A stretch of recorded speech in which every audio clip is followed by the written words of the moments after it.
हरे कृष्ण कृष्ण कृष्ण कृष्ण हरे हरे, हरे राम राम राम हरे।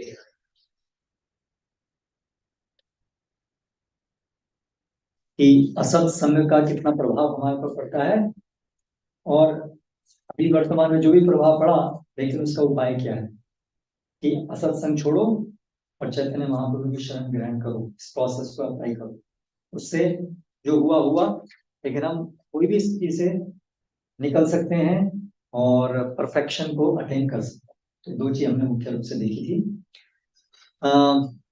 ये जो असत संग को छोड़ना है, ये इतना महत्वपूर्ण है कि चैतन्य महाप्रभु से एक बार एक भक्त ने पूछा कि वैष्णव का आचरण का सार क्या है, एक वैष्णव को कैसे पहचानेंगे।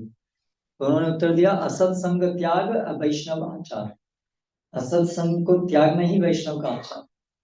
तो हमारे आचरण में, हमारे व्यवहार में भक्तों के ये जो पॉइंट है असत संग को छोड़ना, ये बहुत ही महत्वपूर्ण है।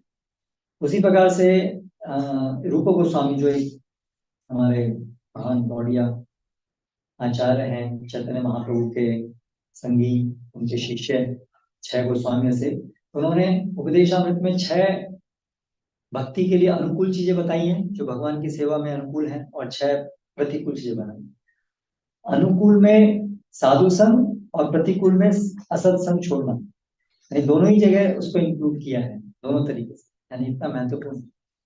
तो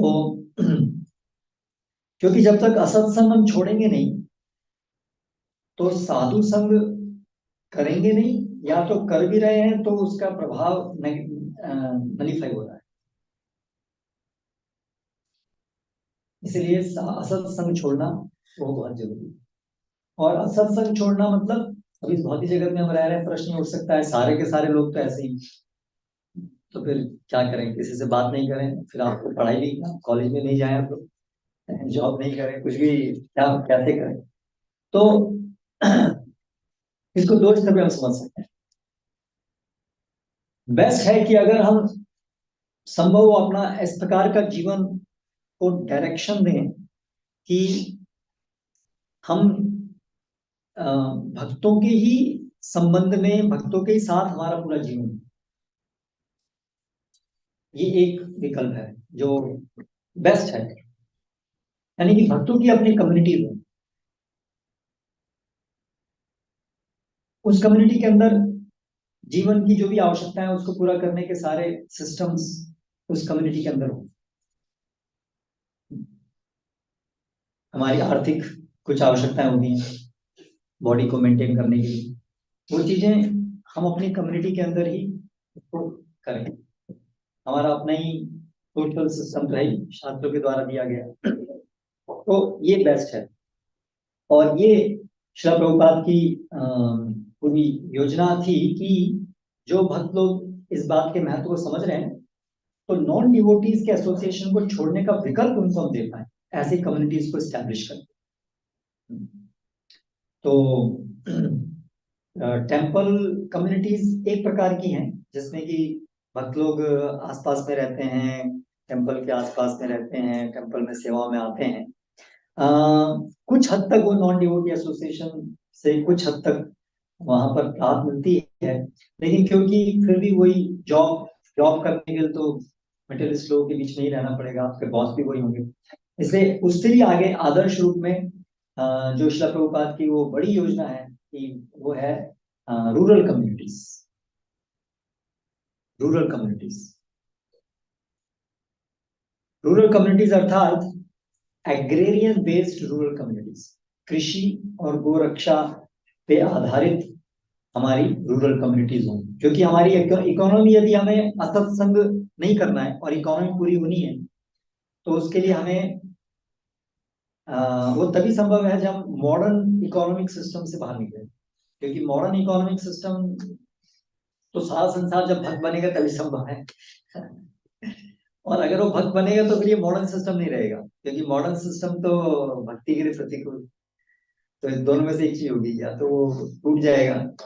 ऐसा नहीं होता कि भक्त भी है और वही कार बन रही है और ये सब आधुनिक अननेसेसरी चीजें हो रही हैं, क्योंकि समझ आता है ना, उसमें समझ शक्ति आती है। तो अगर रियली कोई भक्ति में एडवांसमेंट कर रहा है तो उसकी समझ में आएगा भाई जीवन का अंतिम उद्देश्य भगवान की सेवा में आगे बढ़ना है, जन्म मृत्यु की चक्कर से निकलना है, भगवत धाम जाना है। और यस, ये बॉडी है, इस बॉडी के लिए कुछ चाहिए तो सिंपल तरीके से जितना हो सके उसको पूरा करो, आवश्यकताओं को। अननेसेसरी शक्ति समय का क्यों व्यय करो, सिंप्लीफाई करो। हमारा मॉडर्न ट्रेंड क्या है, कॉम्प्लिकेट करना है हर चीज, कंफर्टेबल बनाने के लिए हम उसको कॉम्प्लीट करते हैं।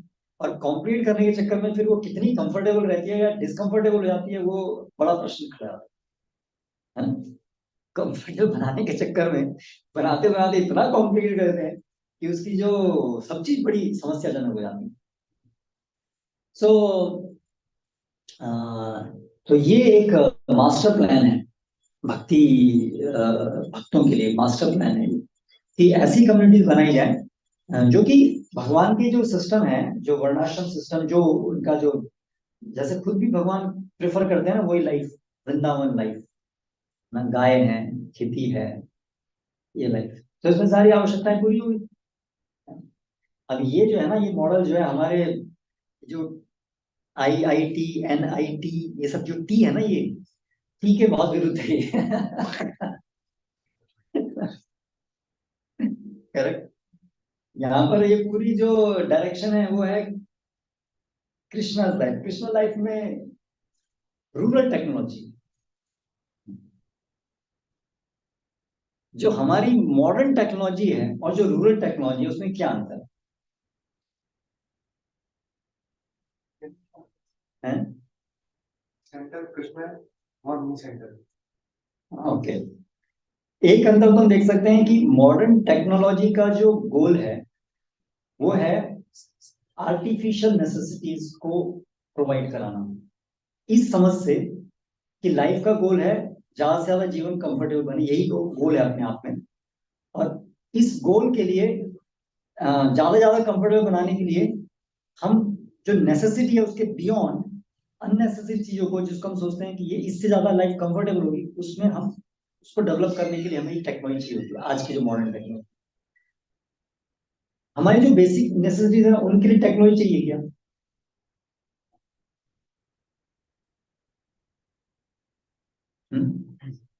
क्या विचार है? यूज तो हो रही है। यूज तो हो ही रही है, अभी तो आपका सब कुछ बिना टेक्नोलॉजी का, आज तो खाना नहीं आता, पानी नहीं आता, कुछ भी नहीं आता। आज अगर टेक्नोलॉजी नहीं हो तो घरों में पानी नहीं आएगा, इलेक्ट्रिसिटी मोटर चाहिए, तब जाके पानी आएगा आपको, छोटे भी यार। लेकिन बेसिकली टेक्नोलॉजी शुरू किसके लिए हुई? क्या इसके लिए हुई? आदमी ने मतलब बेसिक नीड्स, रोटी कपड़ा मकान मूलतः तो वो तो जमीन से ही आता है, तो एग्रीकल्चर से आता है, वो तो टेक्नोलॉजी से ही आता है। लेकिन हाँ, आज जो है सारा खाना जो है वो उसमें पेस्टिसाइड्स, केमिकल फर्टिलाइजर्स, और फिर उसका ट्रांसपोर्टेशन, उसका पैकेजिंग, और ये सारा जो है वो टेक्नोलॉजी के ऊपर पूरा डिपेंडेंट हो गया है। correct? लेकिन फिर भी टेक्नोलॉजी से पहले भी तो सब अनाज तो उत्पन्न होता ही था, ऐसा नहीं कि टेक्नोलॉजी के ऊपर वो बेस्ड है। तो अभी हम कह सकते हैं कि भाई लेकिन जनसंख्या इतनी बढ़ गई है अभी, इतनी सारी जनसंख्या को खाना प्रोवाइड कराने के लिए तो टेक्नोलॉजी जरूरी है। अगर रासायनिक खाद नहीं होंगी, करेक्ट, तो इतने लोगों के लिए खाना उत्पन्न कैसे होगा? ये एक आर्ग्यूमेंट रखा था ना, कि अगर आज ट्रैक्टर्स और मॉडर्न ये सब रासायनिक खाद ये सब नहीं होंगे तो लोग भूखे मर जाएंगे। Is it true? Why? How you will, how you will justify your answer?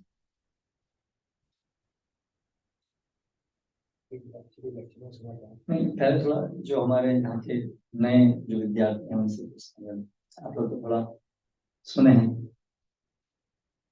Ram ji के समय में आता है कि बहुत सारी पॉपुलेशन थी, तभी उसमें सुखी थे, प्रॉपर अन्न उगता था, बहुत सारे आभूषण होते थे, तो उस वक्त तो कोई टेक्नोलॉजी नहीं थी, तब तो उगता था। फिर हमारा आर्ग्यूमेंट,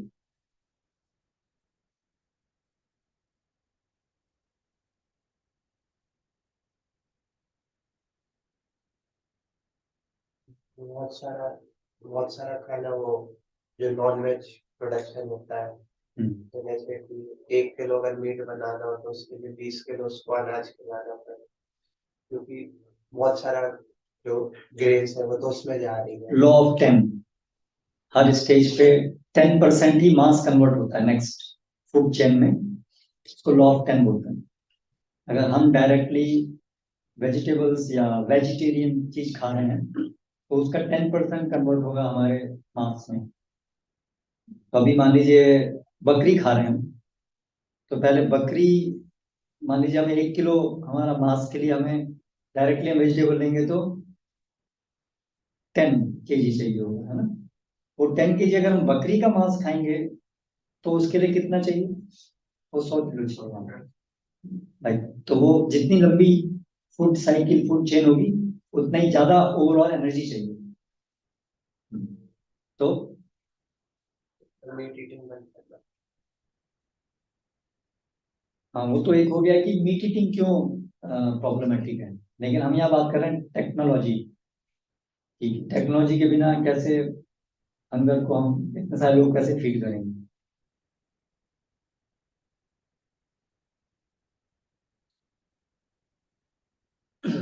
ऐसा अपना अपना हुआ है। Coming closer. तो बेसिकली सबसे आधारभूत हमारी आवश्यकता है खाना, खाने के बिना तो हम जी भी नहीं सकते हैं। तो अगर लोगों की संख्या बढ़ रही है,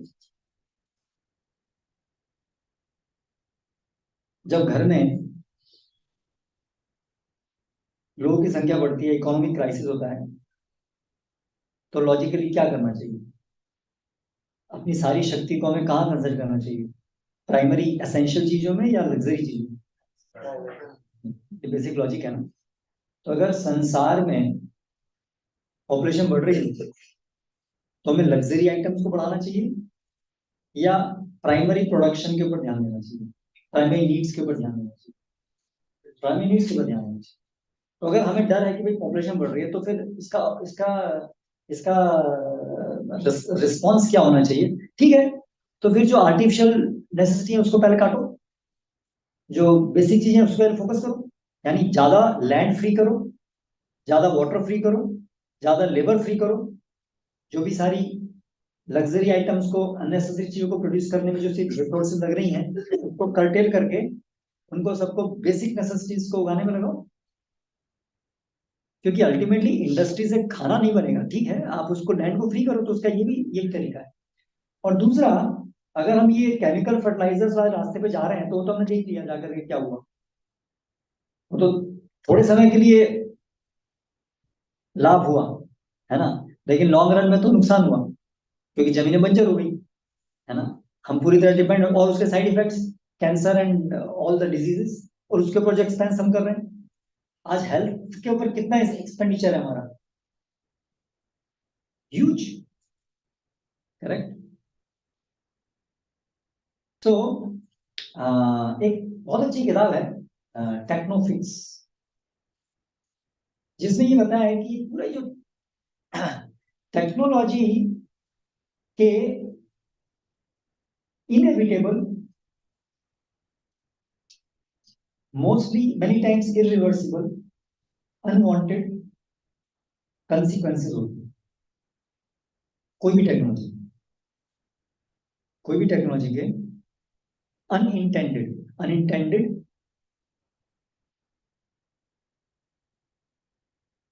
अन inevitable, unintended, unpredictable, many times irreversible consequences. एक एक पॉइंट पे ध्यान देने की जरूरत। क्या क्या पॉइंट बोले हमने, पहला क्या है, अनइंटेंडेड। अनइंटेंडेड का मतलब समझ गए, ऐसे कंसिक्वेंसेस जो हम नहीं चाहते थे वो हो जाते हैं, ठीक है। जैसे हमने केमिकल फर्टिलाइजर डाला, उत्पादन बढ़े इसके लिए, लेकिन जमीन बंजर बंजर हो जाएगी, ये उसका अनइंटेंडेड रिजल्ट है। हमारी इंटेंडेड नहीं था ना, इंटेंशन नहीं था ना कि जमीन बंजर हो, तो दैट इज कॉल्ड अनइंटेंडेड, ठीक है। तो every technology has unintended, then next inevitable, inevitable. Inevitably ऐसे कंसिक्वेंसेस होंगे, आप कुछ भी कर लीजिए आप, इनएविटेबल देन अनप्रिडिक्टेबल।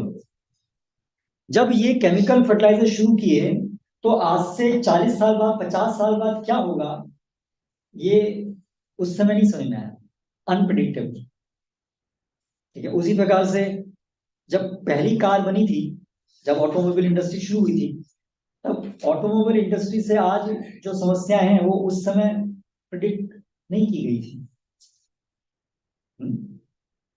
तो इस प्रकार से हर एक टेक्नोलॉजी के अनप्रिडिक्टेबल, अनइंटेंडेड, इनएविटेबल एंड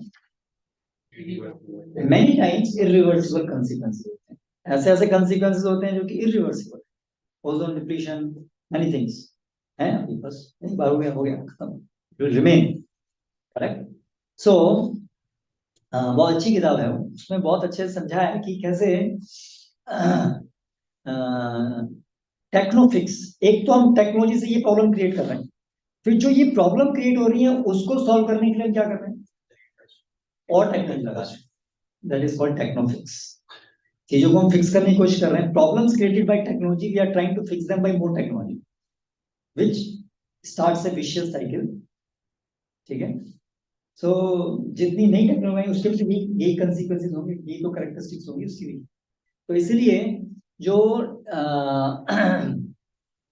जो हंगर है उसको क्या होता है रियल वर्ल्ड में जाए तो, पहले क्या था, हम सुनते थे कि necessity is the mother of invention, लेकिन एक्चुअली क्या होता है स्पेशली आजकल कि invention is the mother of necessity. Invention पहले होती है और अदर पर्पसेस, पैसा कमाने के लिए इन्वेंशन होती है, और फिर उसको उसको नेसेसरी बनाया जाता है, नेसेसिटी को बना दी जाती है। ठीक है, या उसको ऐसा प्रोजेक्ट किया जाता है कि जो आदमी वो टेक्नोलॉजी बनाने वाला उसे किसकी चिंता पड़ी है, बेसिकली उन्हें क्या चाहिए, पैसा चाहिए उनको सब। लेकिन अभी लोगों को बोलेंगे भाई देखो हमने पैसा कमाने के लिए टेक्नोलॉजी बनाई है, आप हमें पैसा दे दो, तो कोई नहीं खरीदेगा ना। तुमको तो एक अच्छा चेहरा दिखाना पड़ेगा, समझ में, हमने आपके लिए बनाई है, आपका बेनिफिट क्या था, तो उसके जो फायदे हैं उनको ढूंढ ढूंढ के निकाल के उसको प्रोजेक्ट करना पड़ता है। ठीक है, आपको ये लाभ होगा, संसार में ये है इसलिए हमने ये किया, उसको ये किया, लाइक दैट। और जो भी उसके हार्मफुल चीजें वो तो कोई कोर्स एडवर्टाइज क्यों करेगा कोई। सो बहुत सारी चीजें तो इस तरह से होती है, और बहुत सारी चीजें होती है कि ठीक है अच्छी इंटेंशन भी हो, कई चीजें ऐसी हो सकती है अच्छी इंटेंशन हो, लेकिन अच्छी इंटेंशन होना ही पर्याप्त नहीं है अच्छे रिजल्ट के लिए, है ना। अच्छी इंटेंशन है लेकिन अगर वो फंडामेंटल यूनिवर्सल लॉज के अनुरूप नहीं है तो results will be disasters. Correct. तो बेसिकली एक चीज जो समझने की है, we can never improve upon nature,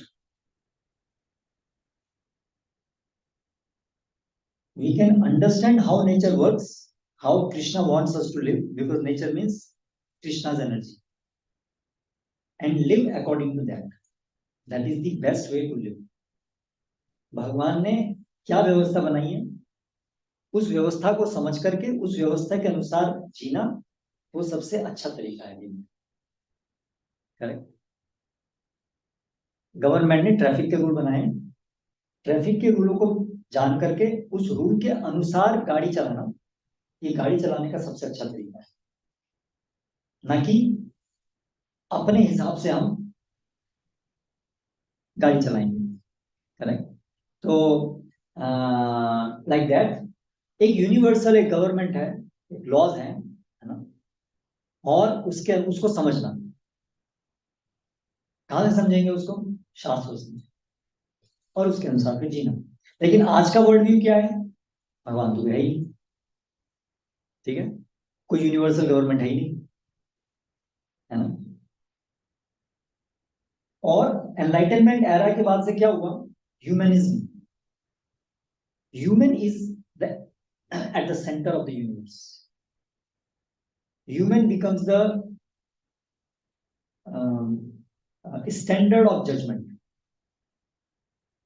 human beings के अनुसार कोई चीज कैसी है उनके लिए अच्छे, उनके लिए फायदे के लिए तो सही है, उनके लिए फायदे के लिए नहीं बेकार है। तो human beings they are treated as the centre of the whole universe, ऐसे एक विचारधारा शुरू हुई ह्यूमनिज्म, है ना। इसलिए आज देखिए इतने सारे जानवरों को मार दिया था, क्यों? लाइफ इज जीवन, universe is working for human beings, तो इसलिए उनको जो अच्छा है वो अच्छा है। तो इस तरह की विचारधाराएं जो है वो शुरू हुई। कोई संसार में एथिज्म कोई नहीं है, ह्यूमन बीइंग्स हैं। अभी हमें संसार को हम संसार को समझ सकते हैं पूरा, जो साइंस की जो बेसिस है, that nature can be understood, can be explained in purely material terms, and can be explained without bringing in any supranatural element. यानी कि हम नेचर को पूरी तरह समझ,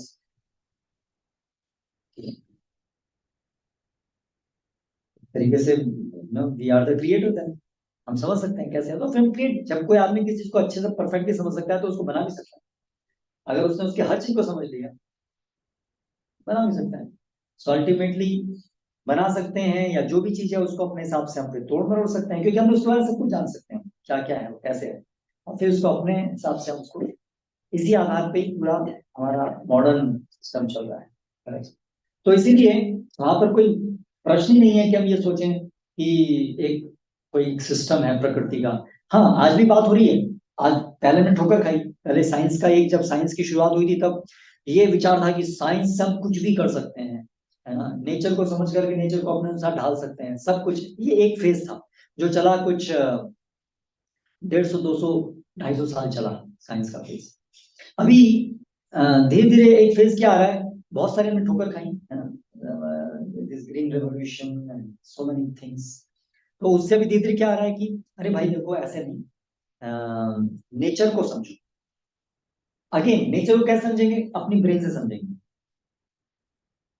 अभी ये कम से कम ये बात आई कि भाई नेचर को आप ऐसे जबरदस्ती तोड़ नहीं सकते, बेटर है कि आप नेचर को समझ के उसके अनुसार चलो, ठीक है, तो आप ज्यादा हैप्पी रह सकते हैं। अभी बात हो रही है सस्टेनेबल लिविंग की आजकल, है ना, ग्रीन अर्थ, सस्टेनेबल लिविंग, ये चर्चा हुई है ना।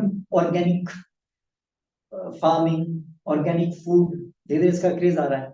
क्यों आ रहा है? क्योंकि जो साइंस की जो पहले वाली धारा थी कि कर दो, कर लो दुनिया मुट्ठी में, तो वो थोड़ा अभी लग रहा है कि मुट्ठी में तो आ नहीं पाएगी, परेशानी हो रही है।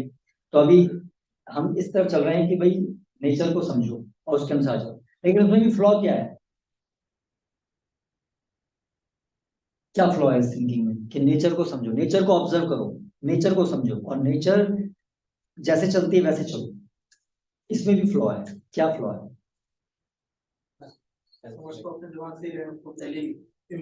हाँ, वेरी गुड। अगेन कीड़ा वही है अभी भी। पहले ऐसे समझने का, समझ करके ऐसे करके ऐसे कर देंगे। अभी ये है कि ठीक है इतना तो नहीं कर सकते, लेकिन हाँ अब इसको हम इस तरह समझें, पर समझेंगे तो हम ही, और हम समझ सकते हैं। पॉइंट अभी भी वही है। करेक्ट। तो फिर अगले और 50 साल में फिर एक और ठोकर खाएंगे और फिर नहीं, ये भी नहीं, अभी फिर कुछ और है। क्योंकि कीड़ा वही है कि हम समझ सकते हैं, हम we are at the help, हम लोग हैं टॉप पे और हम सब कुछ कर सकते हैं, हम सब कुछ समझ सकते हैं। ठीक है, ऐसे नहीं करो, इसको गलत समझे, इसको ऐसे समझना है ना। तो लॉज ऑफ नेचर तो बहुत सटल है, केवल इस जीवन से संबंधित नहीं है। वहां तो कर्मिक कर्मिक रिएक्शन है, उनको आप कैसे समझोगे अपने ऑब्जर्वेशन से? आपके सेंस परसेप्शन के बियॉन्ड है ना लॉज, थिंग्स, है ना। तो वही गलती आप फिर से कर रहे हैं, वही अपनी इम्परफेक्शन को स्वीकार नहीं कर रहे हैं। तो बेसिकली क्राइटेरिया हमारा अभी भी वही है, बस उसके तरीका बदल गया। तो हो सकता है कुछ चीजें कुछ समय के लिए बेहतर हो, जैसे अभी गो ग्रीन, और ठीक है। तो अब इसमें हमें ऐसी चीज लगती है, हाँ भाई ये जो है इकोलॉजी को मेंटेन करेगा, कि जैसे अ, ठीक है पोल्ट्री फार्मिंग कर रहे हैं, भाई आप उनको बनाओ भी, काटो, जितना काट रहे हो उतना देखो, उतना उनका डेवलप, उनका प्रोडक्शन भी उतना हो रहा है। ऐसे करके अभी हम प्रकृति को समझ गए, और अभी अपने हिसाब से उसको बैलेंस करने की कोशिश कर रहे हैं। उतना ही हम रिसोर्सेज लेंगे जितना हम दे पाएंगे, ठीक है, या हम नॉन रिन्यूएबल रिसोर्सेज लेंगे, ठीक है। लेकिन फिर से वही बात है कि ये प्रकृति बहुत बड़ी चीज है, हम बहुत छोटे हैं। लेकिन समस्या क्या हुई है हमारे अंदर, हम अपने को बहुत बड़ा समझने लगे। क्योंकि यही तो हमें पूरा उसने सिखाया है, मॉडर्न मॉडर्न थॉट तो यही है ना कि we are, we can understand everything. तो प्रकृति बहुत गहरी है, इसके लॉज बहुत, तो हम समझते ही क्या है इस प्रकृति के बारे में। आज हमें इतना वो है, गर्व है कि प्रकृति को समझो। हम क्या समझते हैं यूनिवर्स के बारे में, क्या समझते हैं हम कॉस्मोलॉजी में, हम क्या समझते हैं, कैसे ये सब चल रहे हैं, सूरज तारे कितने, क्या है एक्सटेंड किया है, क्या कुछ समझते हैं हम? आप बुक पढ़िए ग्रैंड डिजाइन, है ना, स्टीफन हॉकिंस। तो एक बुक है कॉस्मोलॉजी ऑन ट्रायल, ठीक है, उसमें पूरा जो ग्रैंड डिजाइन बुक है स्टीफन, उसमें कैसे सिली थॉट्स हैं उसमें, उसको एक लेमैन की समझ से उस प्रकार से पूरा समझाया है। कैसे मॉडर्न साइंस कितनी मतलब जानकारी कितनी कम है उनकी फंडामेंटल चीजों को लेकर के, यूनिवर्स का क्रिएशन कैसे हुआ, यूनिवर्स कैसे चल रहा है, लाइफ क्या है, और फिर भी स्टेटमेंट्स ऐसे हैं, लाइक स्टीफन हॉकिंस का एक स्टेटमेंट है ग्रैंड डिजाइन के अंदर, man has understood nature, really so, we have understood everything. यहाँ हमको बहुत फंडामेंटल चीजों में, क्वांटम फिजिक्स और क्लासिकल फिजिक्स में कैसे इंटीग्रेशन होगा, ये इतने बड़े बड़े प्रश्न सामने खड़े हुए हैं। ग्रेविटेशन को, क्या ग्रेविटेशन होती कैसे है, वो प्रश्न खड़े हुए हैं, सारे चल ही रहे हैं। ठीक है, इधर आप बायोलॉजी में लेंगे तो बायोलॉजी के अंदर बड़े बड़े प्रश्न हैं सारे, लेकिन फिर भी इतना घमंड है, वी हैव अंडरस्टूड एवरीथिंग। क्या है, यूनिवर्स का, पूरे यूनिवर्स का वी हैव अंडरस्टूड एवरीथिंग, और उस अंडरस्टूड एवरीथिंग के अंदर है that 96% of the matter and energy is dark matter and dark energy, which we can never perceive, which we can never understand, and we have understood everything because we have understood that 96% thing we can never understand, so at least we have understood, इतना तो हम समझ ही नहीं सकते हैं, so that means we have understood everything. Does it make sense? If we have not understood 96%, if we have only understood 4%, what is the guarantee that really it is 4% that we have understood? There is more likely that this percentage also is wrong. Correct? नहीं, पर घमंड देखिए, नहीं नहीं नहीं, और वो जो परसेंटेज है वो चेंज होती रहती है, डार्क मैटर डार्क एनर्जी की परसेंटेज चेंज होती रहती है। तो इस प्रकार से इतने ज्यादा घमंड है कि हम जो है कभी भी तैयार नहीं है स्वीकार करने में कि भैया कोई है बड़ा है, उससे सीखो जानो कैसे जीना है। तो इसीलिए ये जो मॉडर्न जो क्रेज है, जो टेक्नोलॉजी है, उसका बेसिस ये, समस्या ये कि हम जो है हर चीज को अपने हिसाब से इसको कर लेंगे। तो लेकिन जो वैदिक समझ है वो क्या है, प्रकृति के अनुसार जीना है हमें, और जो साइंटिस्ट आज बोल रहे हैं प्रकृति के अनुसार जीना, दोनों बहुत बड़ा अंतर है। हमारी प्रकृति के अनुसार जीना है मतलब क्या मतलब है, भगवान जो प्रकृति को बनाने वाले हैं उन्होंने जो हमें नियम दिए हैं प्रकृति में साथ में कैसे जीना है, उसके अनुसार हमें चलना है, ना कि हमें अपने आप समझना है कि प्रकृति कैसे काम करती है, अपने हिसाब से समझ करके उसमें चलना। सो ये अंतर है। तो या so coming to the root point कि जो हंगर है, हंगर से यहां से हम शुरू किए थे, तो बेसिकली लॉज ऑफ नेचर को हम समझेंगे तो भगवान के द्वारा जो भी संतान उत्पत्ति की जाती है, अरे भाई भगवान मालिक है, वो सबका खाना उन्होंने बनाया, तुम क्यों परेशान हो रहे हो इतनी सारी पॉपुलेशन। ठीक है, भगवान ने बनाया, भगवान अपना आप देखेंगे सबको, आप उनके कार्य के अनुसार कार्य करो। तो प्रकृति के अंदर तो बहुत शक्ति है देने की, है ना, आप बस नियम पालन करो। उस नियम के अंदर ग्रॉस नियम नहीं, उसके अंदर सटल कर्मिक नियम भी आते हैं। जैसे आपको लगेगा कि भाई हम तो अभी 4 पेड़ काट रहे हैं और 4 पेड़ उगा रहे हैं, तो इकोलॉजिकली तो सस्टेनेबल हो गया ना, क्या प्रॉब्लम है। लेकिन अगर वो 4 पेड़ काटना भगवान को अप्रसन्न कर रहा है तो you be punished, you be punished by earth जो है it will not produce, it will restrict the production, क्योंकि भूमि एक देवी है, हर चीज का एक कंट्रोलर है। लेकिन मॉडर्न व्यू क्या है, हर चीज मैटर है, बहुत बड़ा अंतर आ गया सोच में, ठीक है। इसलिए हमें परवाह ही नहीं है, हम केवल वो चीज देखते हैं जो हमारे लॉजिक के अनुसार, हाँ भाई पेड़ काट रहे तो पेड़ उगाओगे ना, ये लॉजिक में बैठता है, चलो। लेकिन उसके लॉजिक के बियॉन्ड भी चीजें हैं, logic is not everything, logic तो बहुत सीमित दायरे के अंदर होता है ना। हम केवल जो सेंसेस से परसीव कर पाते हैं उसी के ही संदर्भ में लॉजिक लगा पाते हैं, और लॉजिक लगाने पर भी it only gives you probability, it doesn't give you know definitive answer, यही है सत्य। सो ये एक बहुत बेसिक फ्लॉ है हमारी मॉडर्न, जो पूरा संसार जो आज चल रहा है वो इसी गलत धारणा में चल रहा है। इसीलिए जितने भी प्रयास किए जाएंगे प्रॉब्लम्स को सॉल्व करने के लिए, उसका परिणाम होगा कि प्रॉब्लम्स और बढ़ती जाएंगी। भागवतम में ये श्लोक है,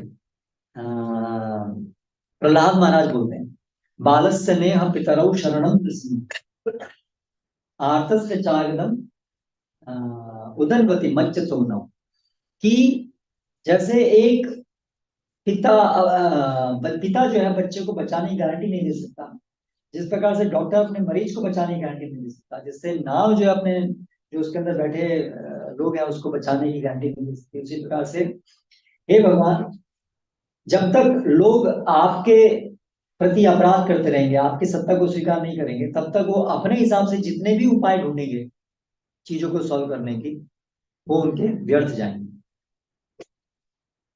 एक कैदी है, जेल के अंदर सारे कैदी हैं, वो जेल से निकलने के उपाय ढूंढ रहे हैं अपने हिसाब से, जेलर और सरकार के नियमों को परवाह ना करके। तो परिणाम क्या होगा, जितने छूटने के उपाय करेंगे उसका परिणाम होगा उतना ही ज्यादा और स्ट्रिक्ट एनफोर्समेंट होगा, है ना। तो उसी प्रकार से हमारी स्थिति है, हम जितने अपने प्रयास करेंगे भगवान का अनदेखा करके, उतने ही और डंडे पड़ेंगे, क्योंकि कैदी का जेल से भागने का प्रयास अपने हिसाब से करना वो अपने आप में गुनाह है, सही बात है ना। तो उसका परिणाम क्या होगा, आप तो और गुनाह कर रहे हो, तो और ज्यादा पनिशमेंट मिलेगी।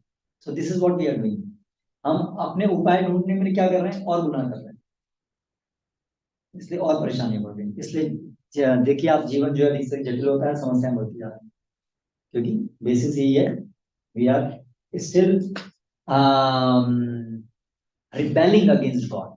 जितने भी हमारे कार्य हैं हेल्प के, समाज सेवा, टेक्नोलॉजी, साइंस, उसके रूट में क्या है, रिबेलियन अगेंस्ट गॉड।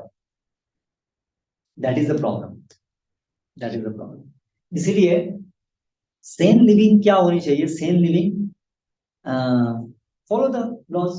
और आप देखिए बहुत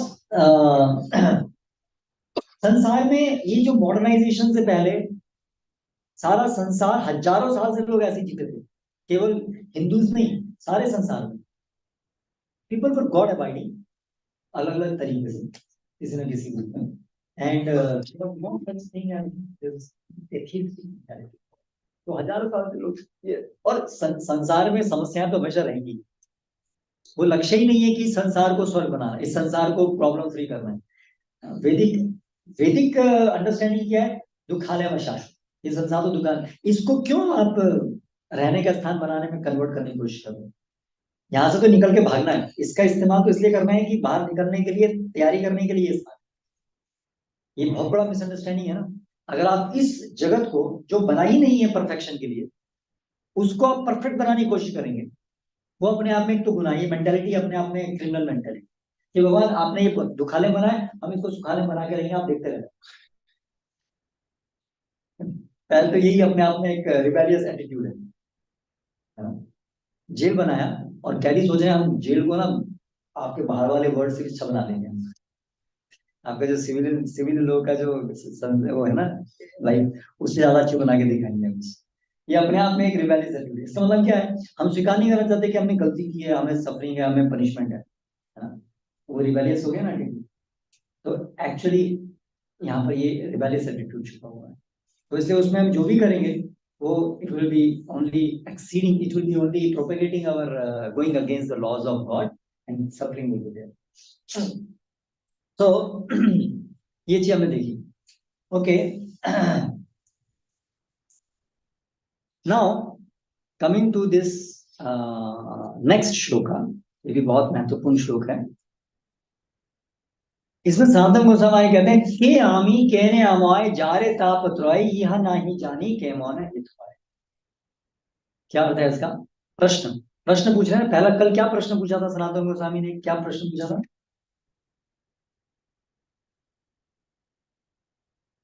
क्या प्रश्न था कल?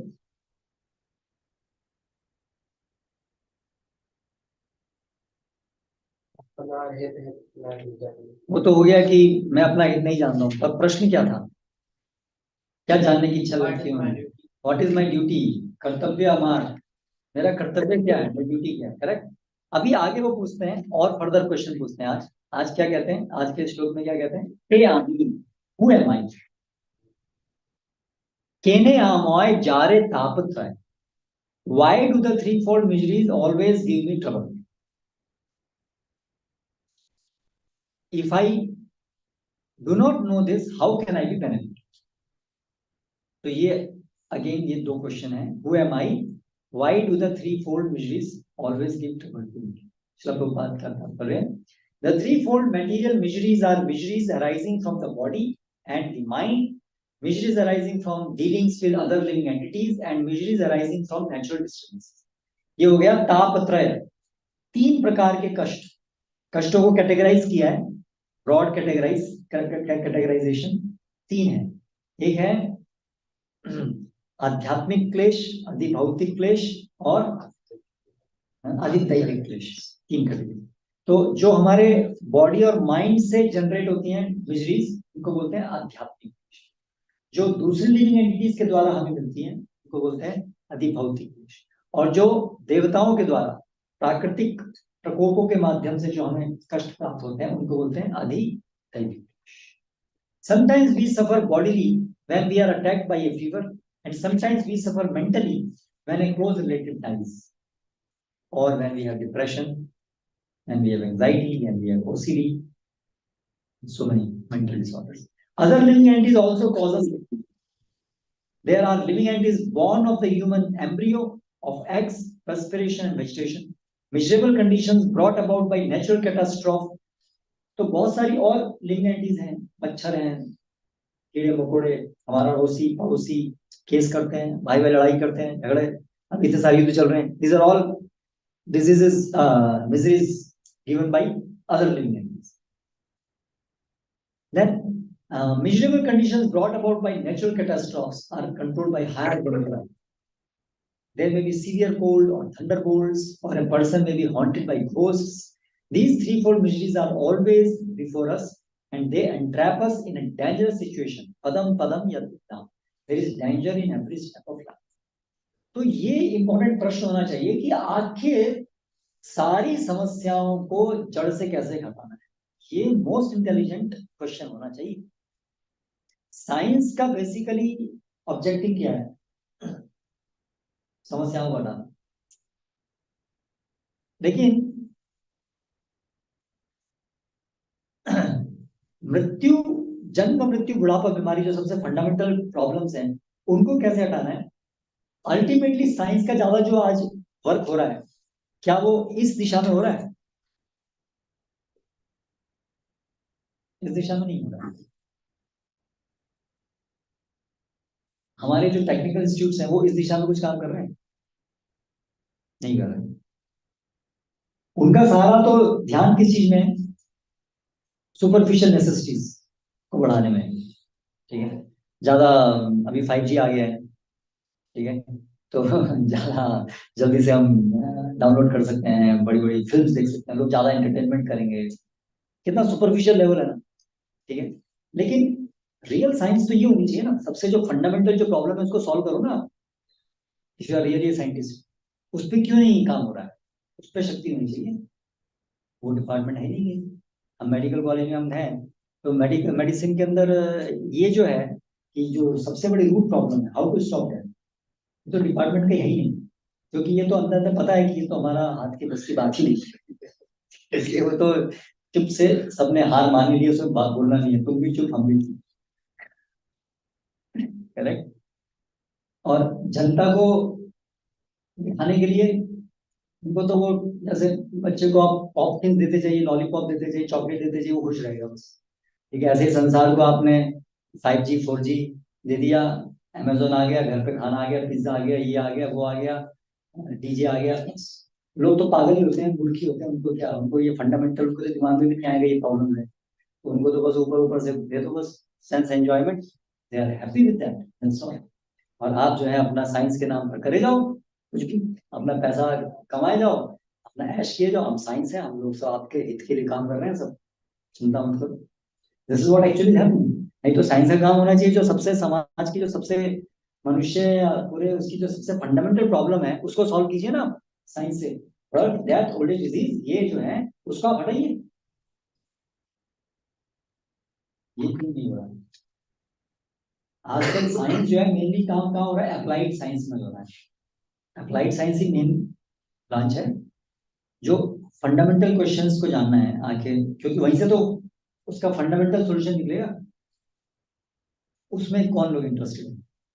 हम तो टेक्नोलॉजी में इंटरेस्टेड है। Technology mean applied comforts, appliances, correct. इसको बनाने में हम इंटरेस्टेड है, रूट प्रॉब्लम्स को सॉल्व करने में। तो इसलिए जो रियल ब्रेन है, जो वास्तव में बुद्धिमान है और जो पायस भी है, बुद्धिमान होने से अगर पायस नहीं तो अशुद्ध बन जाते हैं। फिर उनकी बुद्धि ऐसे दौड़ती है उल्टी सीधे, कंफर्ट्स बढ़ाओ, ये करो वो करो। बुद्धिमान है लेकिन पायस नहीं। आजकल की जनसंख्या लोग ऐसे हैं, बुद्धिमान है लेकिन पायटी नहीं, इसलिए वो सब आसुरी कामों में उनकी बुद्धि तो। फसल हो रही है ठीक ठाक, है ना, इधर से वो अमरूद आ रहा है इतना बड़ा, इस अमरूद को हमें इतना बड़ा कैसे होगा, क्या फायदा हो जाएगा उसको इतना बड़ा बनाने से। ऐसे उल्टी सीधी चीजों में रिसर्च होती है ना आजकल, सारी उल्टी सीधी ज्यादातर। ठीक है, तो ये सब असुरी बुद्धि की वजह से होता है, क्योंकि सिंपल एक्टिविटीज है। तो सिंपल ब्रेन सिंपल है, तो वो जो बुद्धि भी आती है वो सिंपल एक्टिविटीज में ही चलती है। ज्यादातर जो स्टार्टअप्स हैं आजकल, वो आप देखोगे जो चार सिंपल एक्टिविटी है ना, इसी के अंदर स्टार्टअप सारे ज्यादातर डेवलपमेंट इसी में होता है। गैम्बलिंग में बहुत ज्यादा हो रहा है, बहुत सारे आपके एप्स और ये सब जो है वो गैम्बलिंग एप्स हैं। ठीक है, इलिसिट सेक्स, बढ़ावा dating and all sort of things. हाँ, आपके सारे बहुत सारे गेम्स हैं वो सारे गैम्बलिंग के अंदर आते हैं बहुत सारे। ठीक है, फिर इंटॉक्सिकेशन और क्या रहा तीसरा, मीट ईटिंग, सब इसी के ही चारों इसको लेकर के ही ज्यादातर स्टार्टअप्स हैं। तो ज्यादातर जो, क्योंकि आसुरी बुद्धि है तो वो ये naturally go in that direction, ये प्रॉब्लम है। तो इसलिए जो इंटेलिजेंट ब्रेन है, प्लस ब्रेन है, जो कुछ अच्छे कर्मों से उनको ब्रेन मिली है, उसको डायरेक्शन मिलनी चाहिए कि वो रियल जो समाज का हित है वो होगा भगवान से जानने से, ना कि अपनी बुद्धि दौड़ाने से। अपनी बुद्धि दौड़ाना मतलब वो आसुरी हो, अपनी बुद्धि दौड़ानी है लेकिन under the guidance of scriptures, वो समझ करके फिर अपनी बुद्धि को उनकी सेवा में लगा करके फिर हमें सोसाइटी को कैसे भगवान के प्रिंसिपल पे आधार पे नियोजित करना है, चलाना है। यहाँ हमारी जो बेस्ट ब्रेन है वो इस पर लगनी चाहिए। उनको बोलते थे Brahmin, best brain, fully dedicated to serve lord, well established in scriptures, Chanakya Pandit जैसे। लेकिन आज क्या हो गया, जिसके पास भी इंटेलिजेंस है उसको पूरी तरह से वो असुर लोग अपने यूज के लिए लेते हैं, है ना। जितने भी आईआईटी और आप लोग सब एनआईटी में से पढ़ के निकलोगे, आपको कौन एम्प्लॉय करेगा? जो सबसे बड़े बड़े असुर हैं वो आपको एम्प्लॉय करेंगे। अपनी सिंफुल चीजों को करने के लिए आपकी ब्रेन को यूज करेंगे, आपको एक बड़ा सा पैकेज दे देंगे। ठीक है, आप लोग खुश हो जाएंगे, हाँ बड़ा पैकेज मिलेगा। लेकिन ओवरऑल वो उनका उद्देश्य क्या है? समाज का हित है उनका उद्देश्य। अपनी पैसे जेब गरम करो और देखते हैं, वो लोग जानते हैं कि जो हम कर रहे हैं उससे समाज का क्या हित हो रहा है। वो फेसबुक बनाने वाला कभी अपने बच्चों को फेसबुक एक्सेस नहीं करने देता है।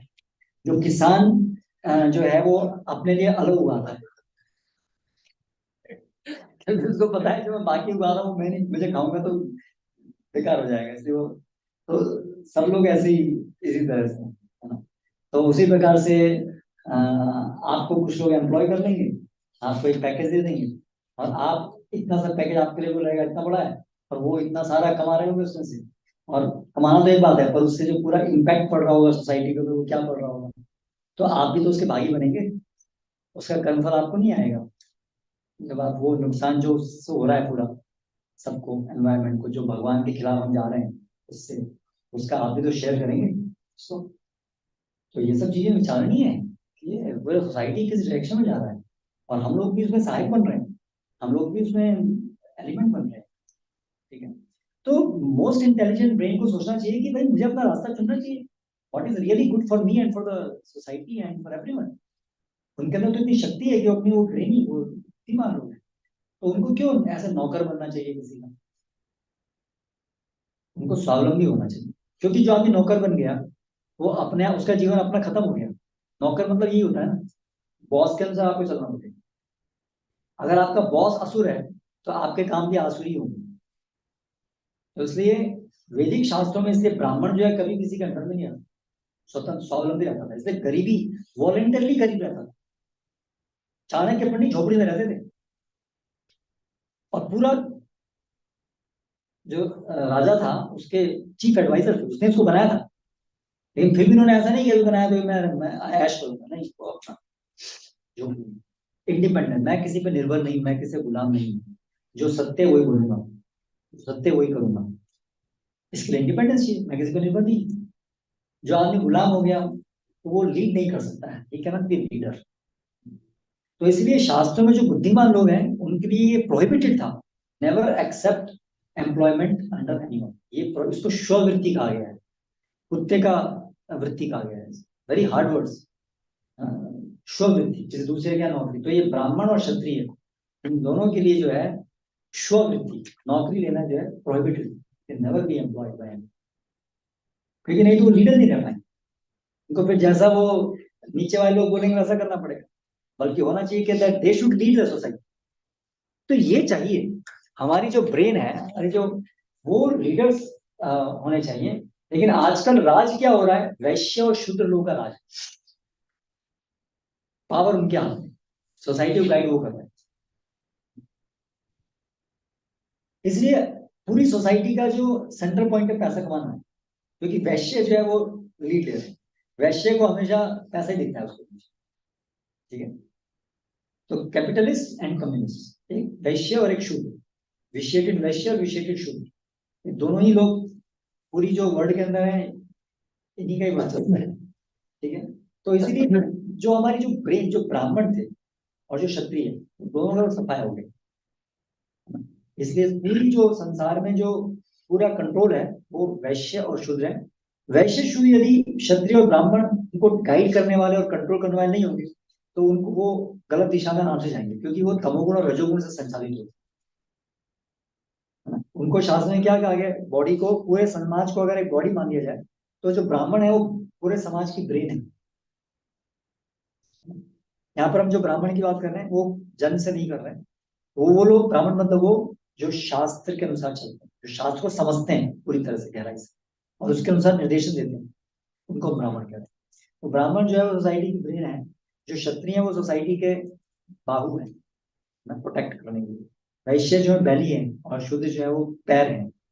तो अगर सिर कट गया तो फिर शरीर, हाथ अच्छा है, पैर अच्छा है, लेकिन फिर भी वो डायरेक्शन लेस है। तो इसलिए होगा बोलते थे आज की सोसाइटी क्या है, इट्स ए हेडलेस सोसाइटी। पैर है, बैलिया है, लेकिन सिर नहीं है। होता है ना कि अगर सिर कट जाता है तो भी जड़ जो है वो थोड़ी देर तक के लिए उठता है। तो आज का समाज ऐसे ही चल रहा है, लेकिन धड़ के बिना चल रहा है। हाँ, इसलिए मिसगाइडेड सोसाइटी। तो इसलिए श्रील प्रभुपाद वांटेड कि इस्कॉन के माध्यम से हम ऐसे कुछ लोगों को ट्रेन करें, एक ये वर्ग जो है ब्राह्मण, जो लोग शास्त्र को अच्छे से समझते हो और जिनका समझने के लिए जरूरी हो कि जीवन बड़ा पवित्र हो, क्योंकि नहीं तो शास्त्र को नहीं समझ सकते आप। अगर सतोगुण नहीं है आपके अंदर तो आप शास्त्र को नहीं समझ सकते, और सतोगुण और भगवान की भक्ति चाहिए आपको। ऐसे आइडियल कैरेक्टर के लोग जो शास्त्र को समझते हो और जो शास्त्र को समाज के हित के लिए अप्लाई कर सकें, गाइड कर सकें समाज को, ऐसे लोगों का एक वर्ग बनना चाहते थे, इंटेलिजेंट क्लास ऑफ पीपल। ये इस्कॉन का एक इम्पोर्टेंट कार्य है कि ऐसे एक लोगों का वर्ग हो। जो कि समाज को दिशा निर्देशन दे सकते। ठीक है, आज का समय यहाँ पर समाप्त हुआ।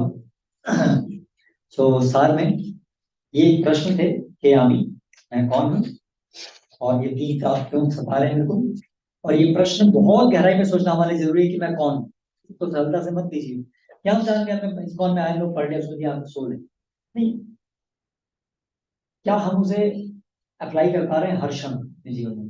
वो उस स्तर तक जाना है, वो रियलाइजेशन लेवल तक जाना है कि वो कि मैं सोल हूं, I should be then able to act always on that platform that I am soul, then it will be called we have understood that we are.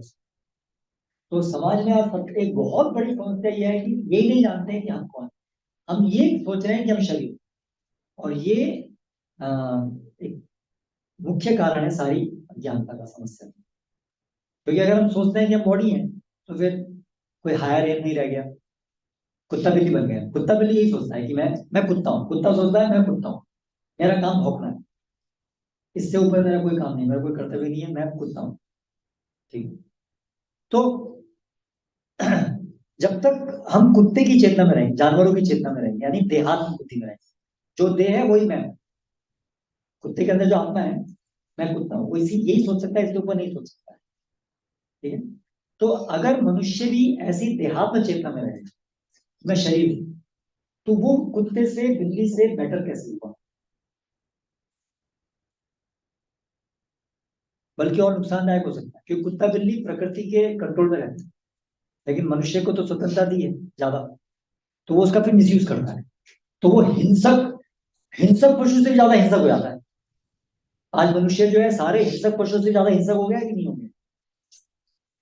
है पशु, लेकिन मिसयूज कर रहा है अपने इंडिपेंडेंस को, तो एक्सट्रीम वायलेंस। एक माँ अपने बच्चे को मार रही है, जानवरों में बहुत कम है, एक आदमी को ऐसी स्पीसी है जो अपने बच्चे को मार, लेकिन आज ह्यूमन बींग्स कितना अपने बच्चों को मार, कितनी माँ अपने बच्चों को मार, अबॉर्शन। तो हो गया ना ज्यादा, पशु से भी ज्यादा हिंसक। तो ये है, तो इसलिए अगर हमें मनुष्य समाज को अच्छाई में लाना है, तो ये जो नॉलेज है that we are not this body we are soul, ये नॉलेज को देना, इसको प्रैक्टिकल लेवल पर इम्प्लीमेंट कराना, ये बहुत जरूरी है। जब तक लोग शरीर की चेतना में रहेंगे तब तक वो पशु जैसे रहेंगे। पशुओं के समाज में आप सुख शांति या कोई भी अच्छी चीज कैसे एक्सपेक्ट कर सकते हैं? नहीं कर सकते।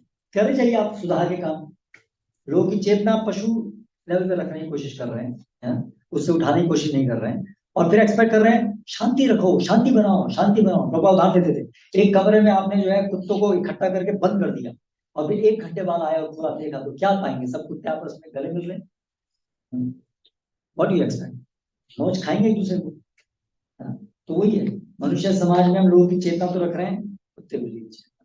हमारे सारे मोबाइल और एप्स, ये सब में वही है ना, पोर्नोग्राफी देखो, ये देखो, वो देखो, ये देखो। क्या है ये? कोई हम शरीर है, एक स्त्री है, एक पुरुष है, सेक्स एंजॉयमेंट, ये क्या है सब? देहात्म बुद्धि, देह बुद्धि। मनुष्य जीवन में सेक्स है, but for procreating, for bringing good souls. जानवरों में सेक्स इसलिए होता है, इट्स जस्ट एंटरटेनमेंट।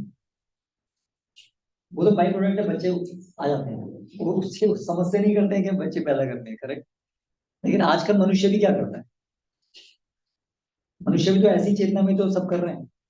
बच्चे तो आजकल वो भी बाई प्रोडक्ट से जाते हैं, क्या बोलते हैं उसको, फेल्ड, ये कॉन्ट्रासेप्टिव्स फेल हो गए तो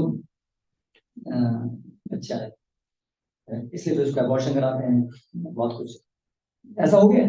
सो हमारा जीवन क्या जानवर जैसे ही तो हो रहा है, मॉडर्न जो है वो, इसलिए प्रभुपा बोलते थे they are we are nothing but this sophisticated animals.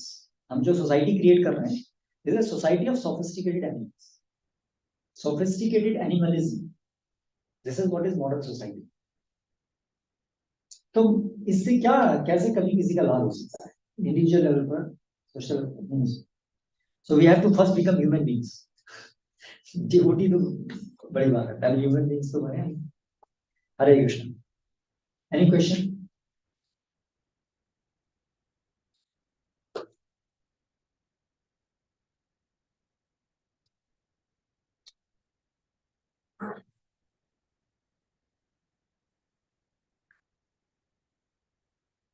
जैसे प्राकृतिक जो अन्न है वो प्रकृति देती है उसकी इच्छा से, लेकिन ये जो ग्रीन रेवोल्यूशन करते हैं तो उसमें वो जबरदस्ती निकालते हैं क्या? हाँ देखिए, ग्रीन रिवॉल्यूशन में क्या है, केमिकल फर्टिलाइजर्स क्या है, हमने स्टडी किया कि भाई प्लांट के अंदर जो है क्या क्या चीज होती है, प्लांट का न्यूट्रिशन कैसे आता है। तो ये तो एनपीके, नाइट्रोजन, फास्फोरस, पोटेशियम, ठीक है। तो अरे भाई ज्यादा प्रोडक्शन कैसे होगा, ठीक है। तो वो एनपीके अगर हम दे देंगे डायरेक्टली रूट के ऊपर तो तुरंत प्रोडक्शन हो जाएगा, you don't have to wait, है ना। और दूसरा, एनर्जी जो है वो ग्रेन्स में चाहिए हमको, हाँ। तो प्लांट की हाइट कम कर दो जिससे कि सारे की सारे एनर्जी ग्रेन में, ज्यादा ग्रेन का प्रोडक्शन हो जाएगा। तो बुद्धि लगाई हमने इस प्रकार से, तो ये सब ग्रीन रिवोल्यूशन से हुआ। लेकिन तो प्लांट्स की हाइट छोटी कर दी, ठीक है। तो इसलिए गाय को खाने के लिए कुछ नहीं रहा, क्योंकि फिर गाय को खाने के लिए नहीं रहा तो उनको गाय की जरूरत नहीं है अभी, क्योंकि बैल की जरूरत नहीं, क्योंकि ट्रैक्टर ला दिया, इसका विकल्प ट्रैक्टर हो गया, ठीक है। और जो गाय है वो तो मार के खा जाओ, ठीक है। तो उसको खाने की जरूरत ही नहीं है, वो खाने को क्यों बर्डन पाल रहे हो, गाय को मार के खा जाओ और अच्छा है, कुछ और मीट भी मिलेगा उससे, ठीक है। और अल्टीमेटली गाय का दूध और ये सब बेकार है, उसकी जरूरत नहीं है। आप एनिमल फैट खा रहे हो तो उससे आपको फैट मिल रहा है, तो गाय के दूध की जरूरत नहीं है। तो इस तरह से गाय को और पुलिस को जो है वो कर दिया, और ये सो हो गया। लेकिन समस्या क्या हुई, प्रकृति के नियम बड़े सटल होते हैं। एनपी के हमने लगा दिया, लेकिन उसके बहुत सारी चीजें थी जो, जिससे वो सब बहुत सारी चीजें होती थी, है ना। अभी वो हमको पता नहीं, अभी हम उसको, अभी जब गलती हुई तब समझ रहे हैं एक्चुअली एक माइक्रो एनवायरनमेंट होता है सॉइल रूट सिस्टम के पास में। It is not just NPK, there are thousands and thousands of fungi and bacteria which are working and helping। तो तो उन्होंने वो चीज की तो उससे बाकी सब चीजें गड़बड़ हो गई। और सबसे ज्यादा गड़बड़ क्या है, पनिशमेंट। वो तो उसका, आप पनिशमेंट को कुछ हद तक समझ पा रहे हो, इसकी वजह से हुआ ये, लेकिन ultimately it's a punishment different form. तो ये गड़बड़ हमने की। जी भक्ति में जीवन में आए हैं अभी, जैसे भक्ति में जीवन से पहले जितना हम भगवान को अप्रिशिएट कर पाते थे, जितना भगवान को याद कर पाते थे, और जब स्टार्टिंग में जब भक्ति करने लगे थे तो बहुत ज्यादा रस की अनुभूति होती थी, रस की अनुभूति, जैसे हम कोई भी पार्टिसिपेट कर रहे हैं और साइमल्टेनियसली भगवान को भी अप्रिशिएट कर पाते थे। और जैसे कुछ टाइम बाद होने लगता है तो एक न्यूट्रलिटी आ जाती है, और ज्यादा चैंटिंग कर रहे हैं, साथ ले रहे हैं, रीडिंग कर रहे हैं, पर ऐसा कुछ ज्यादा कुछ लगता नहीं और यूटिलिटी आ जाती है, भगवान को ज्यादा हम अप्रिशिएट नहीं कर पाते हैं, और सांसारिक दुख भी ऐसे बहुत ज्यादा कम हो जाते हैं क्योंकि सब कुछ टाइम टू टाइम मिल रहा है। तो उसको हम कैसे भगवान को और ज्यादा अप्रिशिएट। एक्चुअली क्या होता है, पहले जो है ना हमारी पीक्स हो रही होती है, बहुत दुख, बाहर जा रहे हैं जगत में कष्ट, फिर मंदिर आते हैं उनसे एक्सटेसी, ठीक है। फिर एक्सटेसी के बाद में फिर एक्सटेसी। तो पहले ऐसे ऐसे ग्राफ जाता है, ठीक है। अभी जो है वो ग्राफ स्टडी है, क्योंकि वो स्पाइक्स नहीं है, इसलिए हमें लगता है कि अभी वो रस नहीं है। लेकिन अगर रस नहीं है तो हम कैसे सस्टेन कर पा रहे हैं। केवल आनंद से झूम उठना और नाच देना वही मैनिफेस्टेशन नहीं है एक्सपीरियंस का।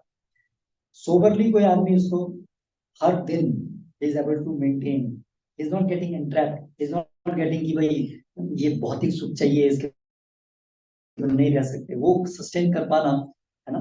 तो उसके लिए एक सस्टेन्ड हैप्पीनेस प्राप्त हो रही है, तभी तो कर पा रहे हैं। तो पहले वो स्पाइक्स थी, अभी वो स्पाइक्स की जगह इट्स अ सस्टेन्ड थिंग, ठीक है। और ये सस्टेन थिंग है, लेकिन अभी धीरे धीरे धीरे इसको, इसकी कोई लिमिट नहीं है। तो वो जो स्पाइक्स में आपको सडन यहाँ पहुंचाते थे, अब यहाँ सस्टेन में वो धीरे धीरे उस तरह पहुंचेंगे जब ये सस्टेनेबल वो लेवल पर रहेंगे हम हैप्पीनेस। उसके लिए फिर धीरे प्रगति करने का, प्रगति करनी पड़ेगी। तो जितना हम अपने को प्रोसेस में लगाएंगे उतना ही धीरे धीरे सस्टेन्ड वे में that happiness by serving Krishna increase। और लास्ट में हम देखते हैं ऐसे भक्तों का, जैसे उदाहरण देखते हैं यार, अभी जैसे श्रील प्रभुपाद है, सो अभी नया भक्त आएगा, उसको उछल रहा है वो, अभी हम देखें प्रभुपाद तो ऐसे नहीं हो रहे हैं, तो उसका मतलब ये नहीं है कि वो ज्यादा एक्सटेटिक है। So Prabhupada is always fully feeling great great joy. तो वो होगा आंखों से आंसू, ये सब भी हैं, बट वो सस्टेन्ड वे में होगा, वो धीरे धीरे प्रगति से आएगा। लेकिन पहले के जीवन में जो आप कंपेयर कर रहे हैं वो स्पाइक्स थी, तो हमेशा वो स्पाइक्स में रहना, तो वो तो दैट इज नॉट गुड, वो तो कोई एडवांसमेंट नहीं है वो तो। लेकिन हाँ, हमें एफर्ट तो करना पड़ेगा। ये हो सकता है कि हम कॉम्प्लेसेंसी हो जाए, वो एक टेंडेंसी रहती है कि अभी तो जो पहले बाहर के जगत से एकदम से बहुत परेशान थे वो भी नहीं है, तो फिर हम क्या कर सकते हैं कि हमारे जो भक्ति में अप्लाई एफर्ट डालने चाहिए वो भी हम कम कर देते हैं, उतना नहीं डालते हैं, कॉम्प्लेसेंसी आती है, सब ठीक ही चल रहा है। तो कॉम्प्लेसेंसी मतलब क्या बोलेंगे उसको हिंदी में, शिथिलता, एक सेंस ऑफ ईज हो गया, बस भी ठीक चल रहा है, जबकि हम परफेक्शन में नहीं पहुंचे हैं और उससे पहले ही शिथिलता है। तो वो आने की संभावना, टेंडेंसी है, इसलिए हमें हमेशा अपने को पुश करते रहना पड़ेगा, ध्यान रखना पड़ेगा मेरा गोल अचीव हो गया क्या, नहीं हुआ ना, वो हमेशा ध्यान रखना पड़ेगा मेरा गोल क्या है। तो अभी जो मुझे संतुष्टि प्राप्त हो रही हो, तो अगेन माया कोई भी लेवल पे आपको ऐसा थोड़ा सा दिखा सकते हैं कि आप तो ठीक हो, तो वो टेंडेंसी से हमें रेजिस्ट करना होगा, उससे पुश करना। एक मिनट, और किसी का प्रश्न? तो आपने बताया कि जैसे हम लोग प्लेसमेंट होगा या जो क्या होगा? प्लेसमेंट होगा हमारा, प्लेसमेंट होगा, तो जो बॉस है वो आसुरिक है, तो हम भी आसुरिक तरह उसमें कंट्रीब्यूशन करेंगे थोड़ा उसमें। तो उसकी जगह अगर ऐसा, तो वो स्टूडेंट तो करना ही पड़ेगा, तो उसकी जगह क्या नहीं करके सही क्या रहेगा, अगर आपने हाँ, तो मैंने आपको बताया है कि आसान नहीं है, समस्या है, क्योंकि पूरा संसार ऐसे ही चल रहा है, तो इसलिए इजी नहीं है निकल। तो क्या कर सकते हैं, तो एक तो पूरा रिवॉल्यूशनरी आइडिया है कि हम लोग मिलकर के let's make our own community, rural communities, है ना, where we grow our own food, our own cloth, और बेसिक नेसेसिटीज हम लोग मिलकर के जमीन और गाय से उत्पादन करेंगे। हमें जॉब आपको लेना आपकी नेसेसिटी नहीं है, आज हमें ऐसा सिखा दिया है कि भैया जॉब के बिना आपको कुछ नहीं हो सकता, ये है हमको नौकर बनाने की हमारी ट्रेनिंग हुई है, पूरा 15 साल जो है ना हमको नौकर बनाने की ट्रेनिंग हुई है।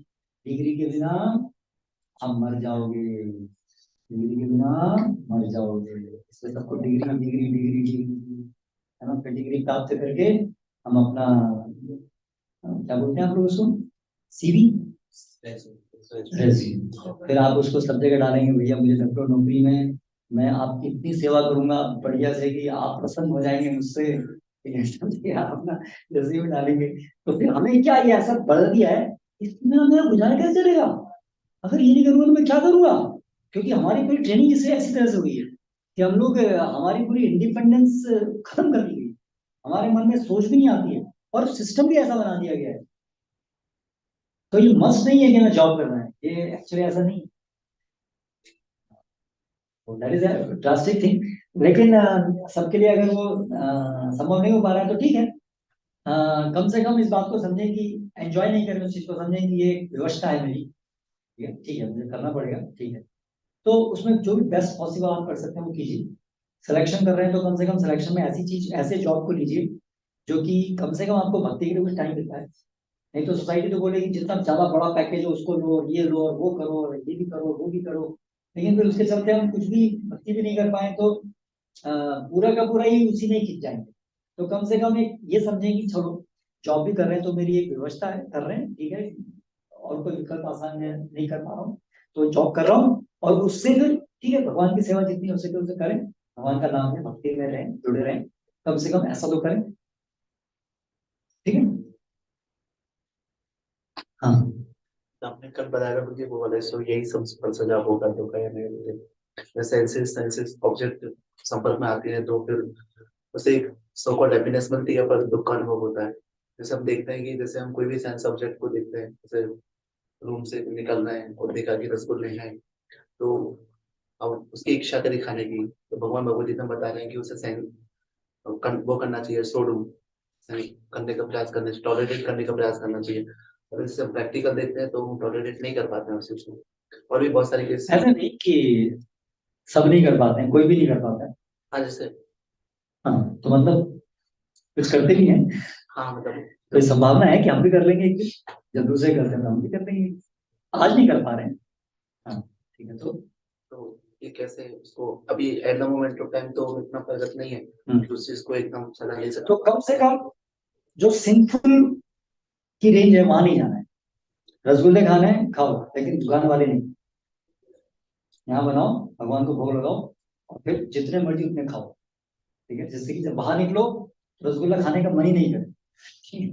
तो यहाँ से अच्छे से प्रसाद लेकर के बाहर जाओ, जिससे कि बाहर का जो अभक्त और जो सारा बिना भगवान को भोग लगाया हुआ है, वो चीज के प्रति आकर्षण नहीं है, ठीक है। तो ठीक है, हम अभी तुरंत सेंस ग्रेटिफिकेशन से अपने को कंट्रोल नहीं कर पाएंगे, बट उसको जितना भगवान की सेवा में नियुक्त हो सकता है उसके अंदर परिधि में रखें, पाप नहीं करें, ठीक है। सेक्स डिजायर है, ओके, मैरी, लिव रेस्पॉन्सिबली, है ना, एंड सर्व कृष्ण, ठीक है।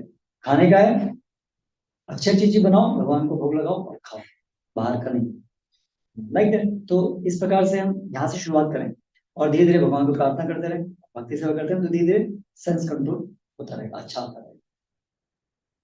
Okay, we land here. Hare Krishna. Srila Prabhupada की जय।